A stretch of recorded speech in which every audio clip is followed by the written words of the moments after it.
वो लोग पन्ने को ऐसे पलटी मारते हैं ना भैया, दवा हाथ के सहारे उनके मुंह में गया रुक, ऐसे हर्बल पेस्ट में दीवारें तैयार होती थी, है ना भैया। भगवान बुद्ध के प्रमुख शिष्य सारीपुत्र का जन्म स्थान होता था।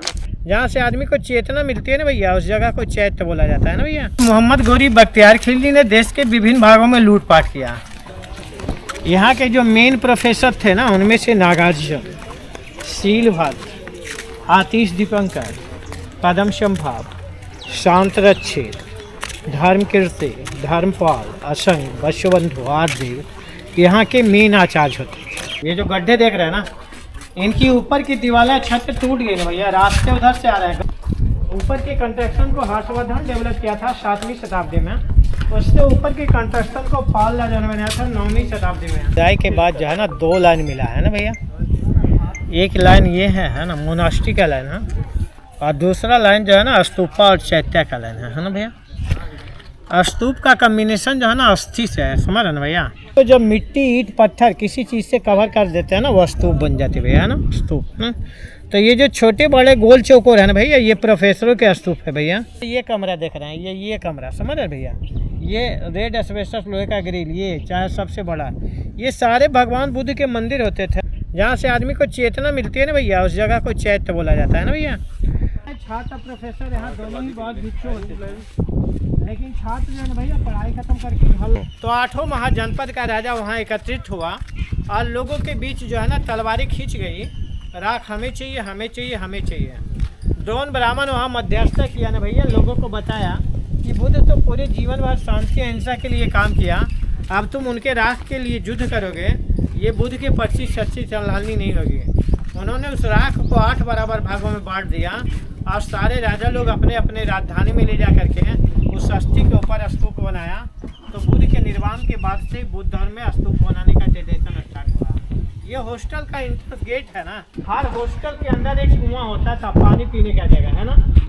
और दीवार की मोटाई यहाँ जो है ना भैया 6 फीट मोटे दीवार हैं। ये कमरे को ना गर्मी में गर्म होने देते थे, न ठंड में ठंडा। वो 2 पिलर बचा है, वो भी पत्थर का ही कटिंग है ना। मंदिर के भी बाहर परिक्रमा पथ है, बड़े मंदिर के भी बाहर परिक्रमा पथ है, यानी टोटल 5 मंदिर होते थे।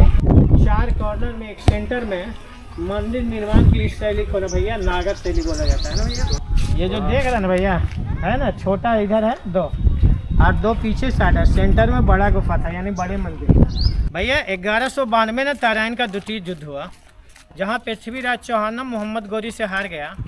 फिर मोहम्मद गोरी बख्तियार खिलजी ने देश के विभिन्न भागों में लूटपाट किया। किसी ने उत्तर भारत, किसी ने पूर्वोत्तर भारत। इधर बंगाल, बिहार, उड़ीसा बख्तियार खिलजी आए थे।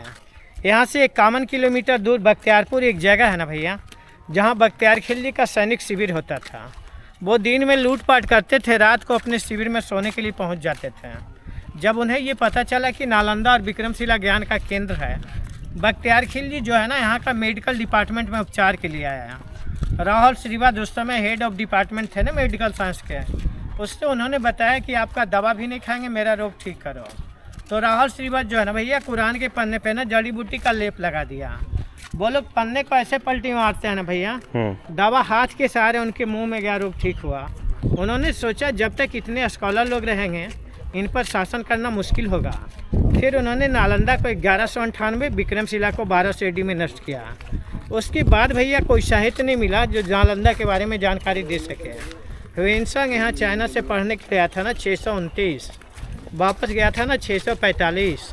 उस समय यहाँ हर्षवर्धन का शासनकाल था ना, उनकी बहुत सारी किताबें ना चीन में मिली। एक किताब था ना उसका CU की मतलब होता है भारत यात्रा वृत्तांत। उस किताब का जब अध्ययन किया ना भैया अलेक्जेंडर कनिंघम, उन्होंने इस पूरे एरिया को खुदाई से बाहर निकाला 1915 से 37 में। जैसे हड़प्पा और मोहनजोदड़ो जमीन के खुदाई से निकले ना भैया, खुदाई से पहले विश्वविद्यालय ऐसे मिट्टी का पहाड़ दिखता था भैया। बुद्धम शरणम गच्छामि, धर्मम शरणम गच्छामि, संगम शरणम गच्छामि, तभी दिन की शुरुआत होती थी। ये लकड़ी का दरवाजा था ना, यहाँ जो ईंटें पिघल रहे हैं, काली हो रही है, ये बताता है ना भैया कि इधर में आग भी बख्तियार खिलजी लगाया था, जो 6 महीने तक जलती रही थी। नालंदा में नाली भैया 90 डिग्री पे मुड़ रहे हैं ना, इंडस वैली में भी नाली 90 डिग्री पे मुड़ती है, जो ये बताता है कि दोनों का नाली व्यवस्था एक तरह का था। ये 1961 का जो सीमेंट है ना, ये टूट रहा है, देख रहे हैं भैया, आर्कियोलॉजी जब रीमेंटेन करते ना भैया, वो डेट भी डालते हैं। ये रिपेयर भैया, यहाँ दोनों दीवार है, देखना ना, रिपेयर अनरिपेयर है ना भैया, इधर अनरिपेयर इधर रिपेयर है, ऐसे रीमेंटेन चलता है ना भैया। पिलर ना पत्थरों के तैयार होते थे, जिनके ऊपर ना छतें होते थे, जहाँ बारिश के दिनों में ना पढ़ाई कभी कभी रुक जाते थे।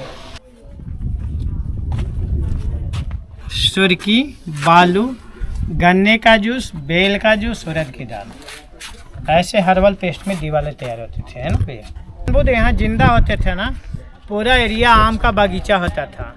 ये जो आम का बगीचा था ना भैया, भगवान बुद्ध के प्रमुख शिष्य सारीपुत्र का जन्म स्थान होता था।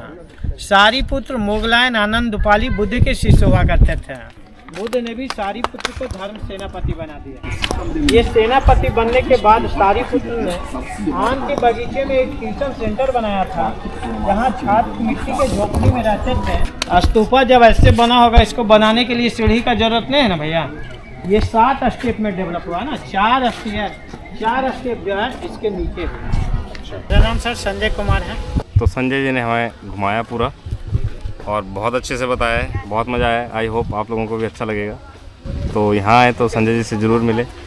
ठीक है, बाय बाय, राम राम।